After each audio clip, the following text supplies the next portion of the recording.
Des barricades en feu, un engin de chantier qui brûle, des brasiers ici et là. La nuit est tombée et 500 casseurs affrontent toujours les forces de l'ordre.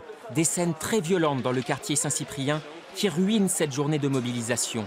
Mais certains manifestants assument cette brutalité. La première violence, c'est laisser les gens dormir dans la rue, laisser les gens manger des spaghettis et aller à Lidl et se sauter le repas de midi parce qu'ils n'ont pas les moyens de se nourrir. Donc la première violence, c'est la violence du gouvernement envers un peuple qui souffre depuis trop longtemps. Et le peuple français est comme une cocotte minute. On a pris sur nous, on a été gentils, on a eu de l'espoir avec Macron, mais il nous a pris pour un con. Alors aujourd'hui, qu'ils nous respectent, qu'ils nous entendent. Rapidement cet après-midi, la manifestation des Gilets jaunes dégénère. Quelques personnes tentent de sortir du cortège. Elles sont bloquées par les gendarmes mobiles. Première bouteille lancée.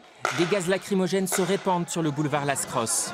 Pour apaiser les esprits, quelques Gilets jaunes entonnent une chanson.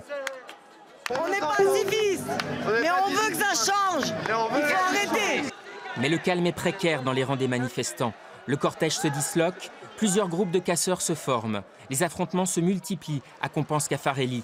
Des poubelles brûlent, du mobilier urbain est détruit, aux grandes dames de certains gilets jaunes, qui ne veulent pas qu'on les confonde avec les casseurs.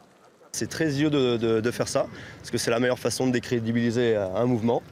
C'est pas les gilets jaunes qui font ça, c'est pas les gilets jaunes qui font ça. J'ai eu l'occasion de parler à des policiers, et les policiers, ils le savent très bien. Au total, 5500 personnes ont défilé à Toulouse. Il y a eu 10 blessés, dont un policier, et une trentaine de personnes ont été interpellées et placées en garde à vue.